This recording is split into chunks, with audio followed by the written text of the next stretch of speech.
देख रहे हैं भारत 47 न्यूज।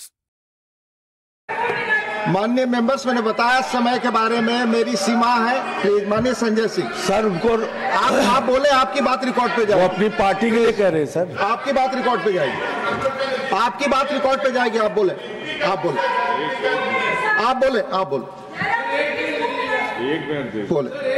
ऑलरेडी दे चुका हूं जयराम जी। प्लीज आप बोले, आप बोले, आपका सर सुन लीजिए, नहीं तो फिर वो आप प्लीज बोले। अच्छा, धन्यवाद मान्यवर। आपने इस महत्वपूर्ण राष्ट्रपति के अभिभाषण पे मुझे अपनी बात कहने का मौका दिया। मान्यवर, महामहिम राष्ट्रपति जी के श्रीमुख से बहुत सारी बातें सरकार के द्वारा कहलवाई गई और बहुत सारे दावे किए गए। ये बताने की कोशिश की गई कि कैसे हिंदुस्तान में स्वास्थ्य के क्षेत्र में, शिक्षा के क्षेत्र में, किसानी के क्षेत्र में, हर क्षेत्र में दावा किया कि कितना बढ़िया और अच्छा काम हुआ है।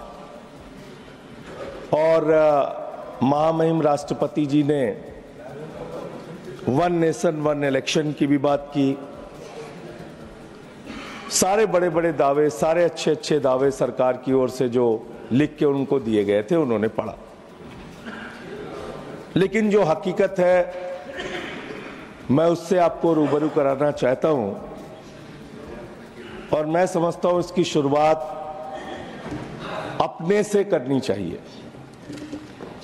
जिस एरिया में मान्यवर हम लोग रहते हैं, वहां से बहुत सारे लोग मिलने आए थे एक दिन घर पे। उनका एक एसोसिएशन है सर्वेंट क्वार्टर्स का।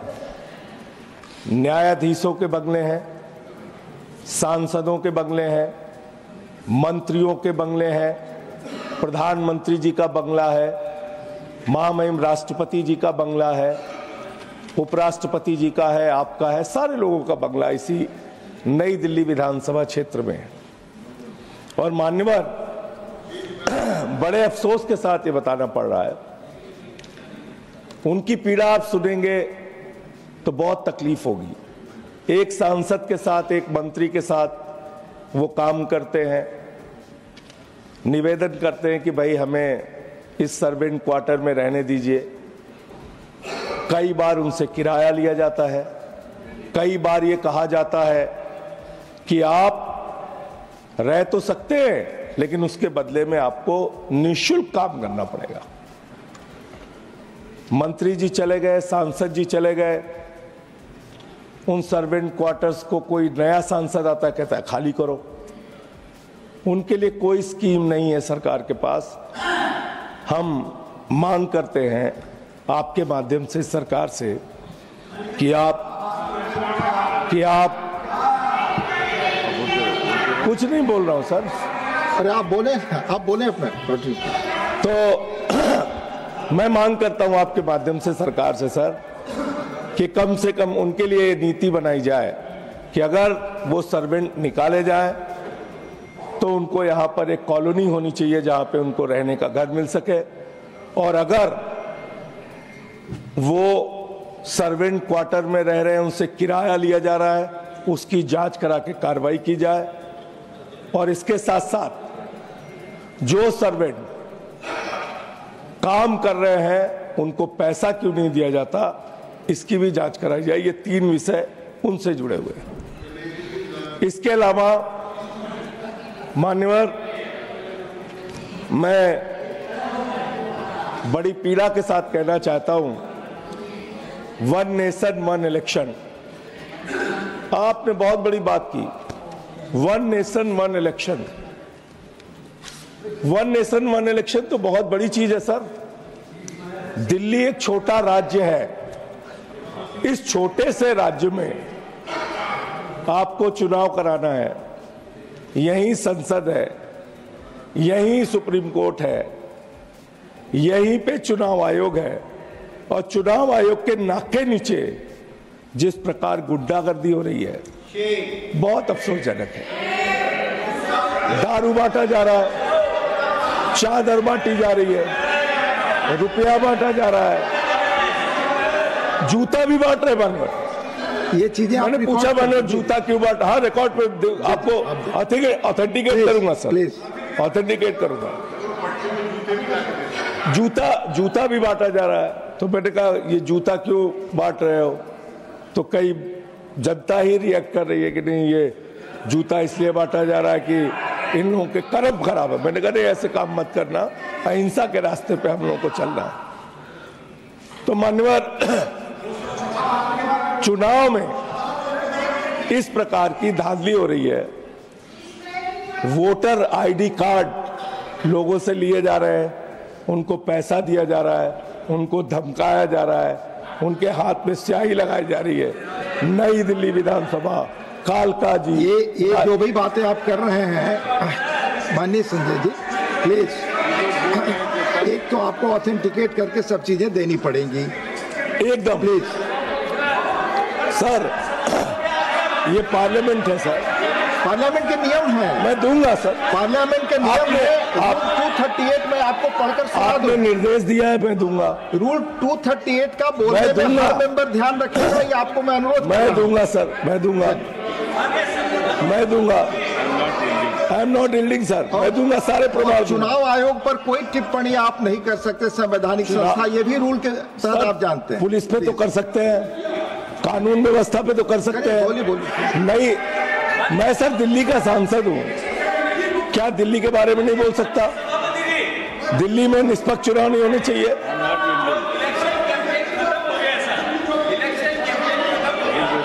प्लीज प्लीज प्लीज, ये सर आप बोले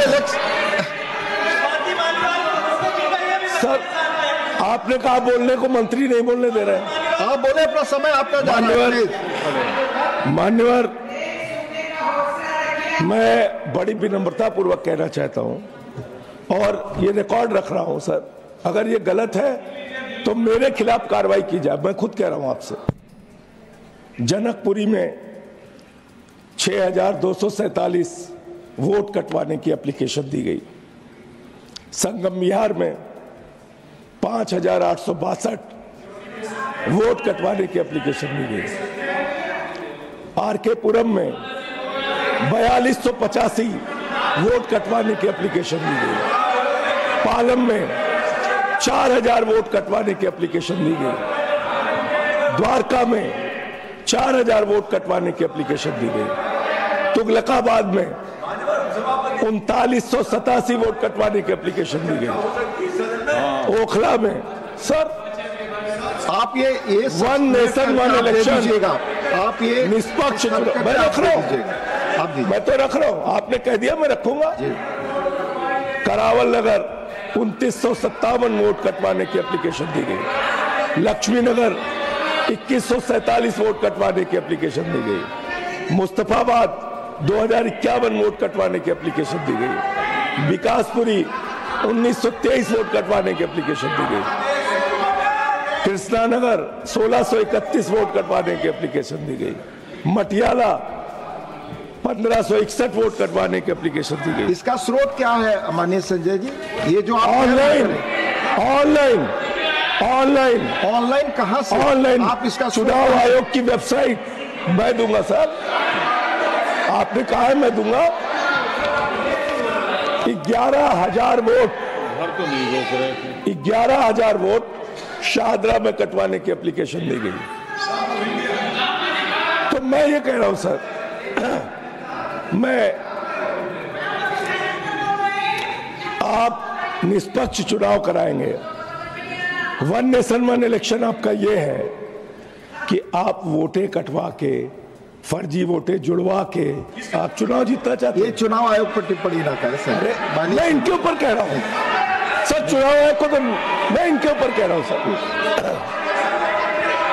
आपको याद होगा पिछली दफा भी आपने अपनी तकरीर में पिछले समय में ये सवाल उठाया। चलिए नई बात बोलता हूं सर, प्लीज सर, नई बात बोलता हूं प्लीज सर, मेरा टाइम जा रहा है। टाइम जाएगा, आप बोले अपना। सर, एक पूर्व सांसद है प्रवेश वर्मा जी, लोकसभा के चुनाव में उनके घर पे 3 वोट था, अभी 32 वोट हो गया विधानसभा में।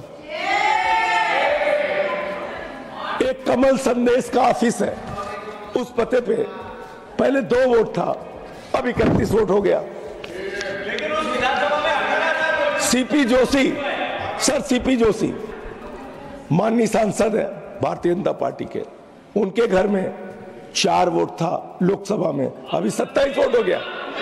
27 वोट। माननीय केंद्रीय मंत्री है आदरणीय कमलेश पासवान जी, उनके यहाँ संजय जी सर 3 वोट था। आप 238 रूल के तहत जानते हैं सर जब किसी भी अगर मैं ऑथेंटिकेट नहीं करूं, not go on the record, अगर मैं ऑथेंटिकेट नहीं करूं, ऑन द रिकॉर्ड, मुझे आप 1 साल के लिए सस्पेंड कर दीजिए।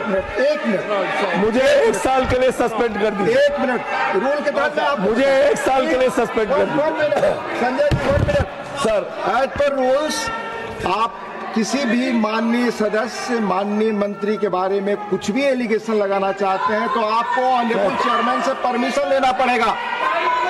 Please take your seat. आप टाइम डिसाइड नहीं कर रहे, आप उन पर कोई एलिगेशन बिना चेयरमैन की अनुमति के लगा नहीं सकते, आप रिकॉर्ड पे नहीं जाएगी। सर ऑथेंटिकेट करूंगा। माननीय संसद, माननीय मंत्री पर आप नहीं लगा सकते। चलिए सर बोलने दो, नियम और हम बता रहे हैं आपको नियम बोलने तो दीजिए। अगर वो चीजें बोलेंगे रिकॉर्ड पे नहीं जाएगा। सर आप आगे बोलें। सर क्या क्या बोला गया यहाँ दिल्ली के चीफ मिनिस्टर के पूर्व मुख्यमंत्री के बारे में? आपने रोका उनको? प्लीज आपने रोका? हमें सबसे अपेक्षा है, आपने रोका सर? हमने सबसे अपेक्षा किया। अरविंद केजरीवाल का नाम लिया गया, क्या क्या बोला गया? रूल आपने रोका? 238 के तहत जो भी कहा गया है वो मैं आपको याद दिला रहा हूँ। सर मेरा टाइम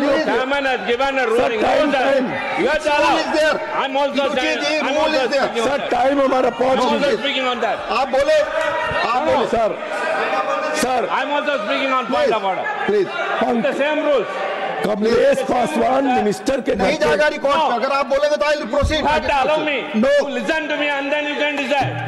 प्लीज हाँ तिरुचि जी, You listen to me and then decide. Tiruchi जी बोले। Sir, you are quoting rule number 238. 1, 2, 3, 4, 5. Earlier, the same rule has been raised in the House during a point of order, and the chairman has given a ruling that anything under the sky and anyone can be criticized by any member in this August also. Sir, I would like to recollect. 238 जो कहता है किसी Yes, भी and then we put a question. Sir, one minute, sir. Immediately we asked, what will happen to rule 238? It will become redundant. He said yes. Sir, I am said following anything. 238. Even members of another house can be discussed here. Please, The chairman has given a ruling. क्लियरफाइड 238 के तहत आप follow करें अपने किसी भी माननीय सांसद या किसी भी मंत्री के बारे में। Camera is showing only you. Please. The camera is showing only you. Please. What is going on in the house? What is going on in the house? His time is coming. No. Please. Whenever we raise the point of order, anyone माननीय संजय जी आप बोले। telecast. माननीय What is it? Sir. Inside. Sir मैं बड़ी विनम्रता पूर्वक हाथ जोड़ के आपसे पूछना चाहता हूँ, इसी सदन में अरविंद केजरीवाल का नाम लिया गया, कोई ऑब्जेक्शन हुआ सर? प्लीज 1 मिनट ये पक्षपात क्यों? प्लीज ये पक्षपात क्यों है? मैं तो फैक्ट बता रहा हूं, कोई एलिगेशन नहीं लगा रहा हूं। जिस घर में लोकसभा में 3 वोट थे कमलेश पासवान के यहाँ, अभी 27 वोट हो गए। मिनिस्टर है सर। मैंने बताया आपको नियम। Please do not repeat, you are wasting your time Sanjay. Pankaj Chaudhary, no Pankaj Chaudhary मंत्री के घर पे। प्लीज आपको रूल का पालन करना पड़ेगा, बिल्कुल। प्लीज पंकज चौधरी के अगर 26 वोट हो गए। प्लीज नहीं जा रहा रिकॉर्ड पे, आप आगे जाए बोले। ये तो सर अन्याय है सर, माननीय ये अन्याय है सर, ये सर अन्याय है। ये रूल कहता है सर, ये अन्याय बनाया रूल नहीं है। चुनाव में गड़बड़ी, रूल नहीं है। चुनाव में गड़बड़ी, प्लीज चुनाव में गड़बड़ी मुद्दा नहीं है सर। माननीय जॉन ब्रिटा जी, चुनाव में गड़बड़ी मुद्दा नहीं है sir. Please take your seat, please take your seat. These rules I have not made, sir. 60. Sir मेरा Please take your seat. Please take it. अच्छा नहीं कर संजय जी प्लीज। संजय जी, आप जब बोलते हैं सब हाउस सभी पक्ष के लोग आपको गंभीरता से लेते हैं। मैं एक सैद्धांतिक मुद्दा अध्यक्ष जी आपके माध्यम से उठाना चाहता हूं। क्या देश की चुनाव आयोग के बारे में जो प्रक्रिया कह रहे हैं, जो देश की चुनाव आयोग को उंगली दिखा रहे हैं, क्या ये सदन प्लीज क्या ये सदन चुनाव आयोग को इस प्रकार की चीजों में विवाद में ला सकता है क्या? इसलिए आपकी संरक्षण चाहिए अध्यक्ष जी उसमें। Please please Sanjay ji please. Sir मैं वोटों की गड़बड़ी का मुद्दा उठा रहा था सर। चलिए आपकी मर्जी सर।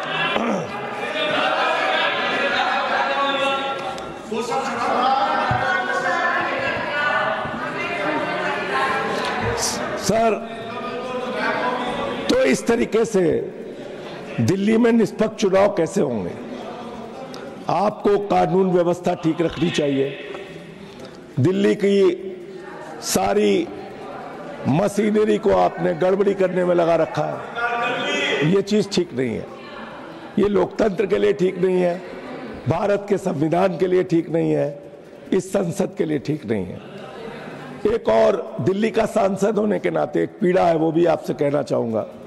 दिल्ली में 90% एरिया में प्रॉपर्टी टैक्स लगता है यूनिट एरिया मेथड के तहत, और जिस एरिया में हम लोग रहते हैं, जहां ये संसद है, एनडीएमसी एरिया में 2009 में वही यूनिट एरिया मेथड का टैक्स, प्रॉपर्टी टैक्स का नियम लगाया गया।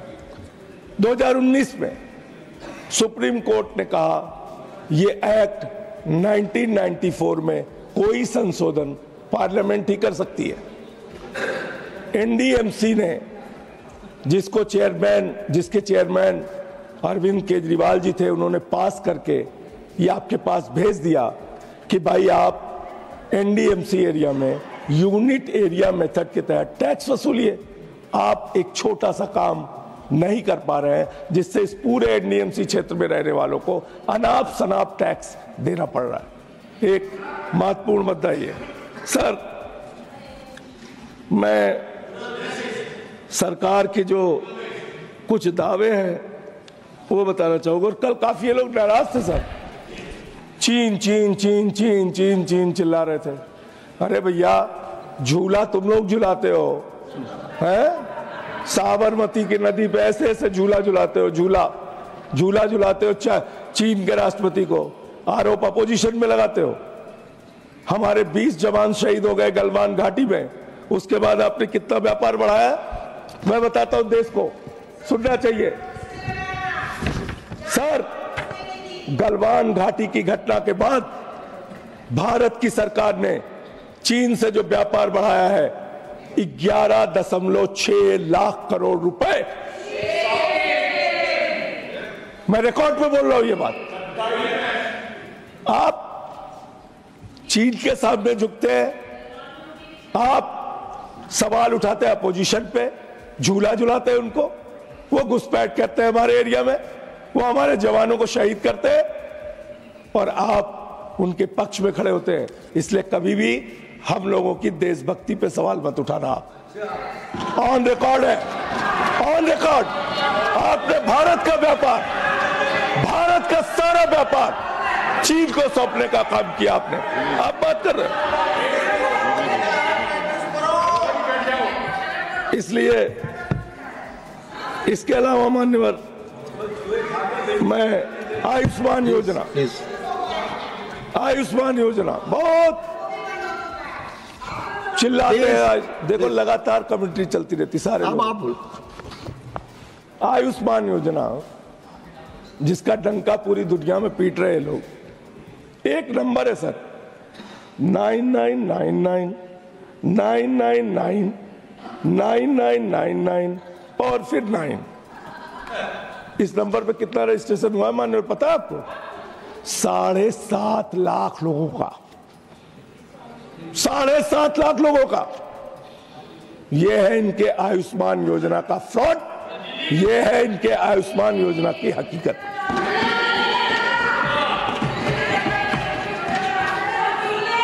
हेल्थ सेक्टर की बात करते हैं सर।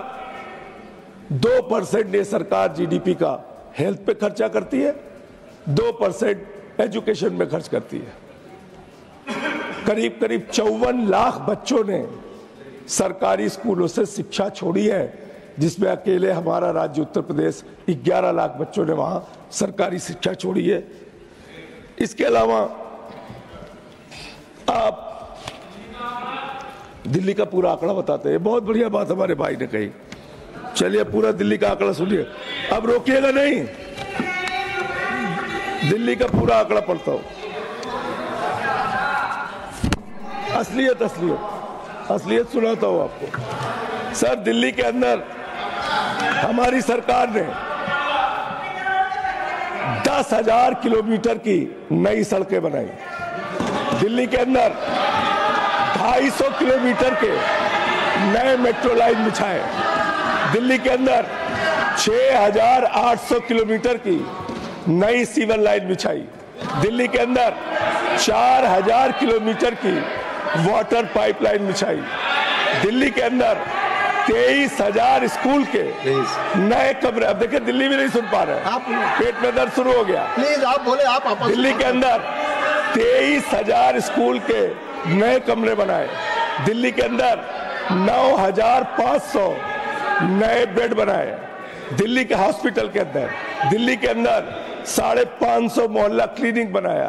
दिल्ली के अंदर 3 लाख सीसीटीवी कैमरा लगाया। दिल्ली के अंदर 4 लाख स्ट्रीट लाइट लगाई।